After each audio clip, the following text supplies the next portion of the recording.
Paano po pagtanggal ng lock sa fuel pump ng Mercedes-Benz na S550. Ganito lang. Susungkitin lang yan.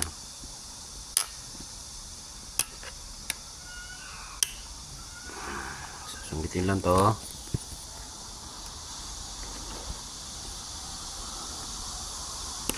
Ayan, tanggal.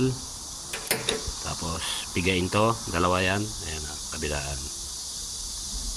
Ayan. Tapos tanggal. Ayan, hugot. Tapos ito naman, ayan, lock yan. Itutulak lang to. Ayan, itutulak lang yan. Tapos pigilan to. Tapos sabay hugot. Yan.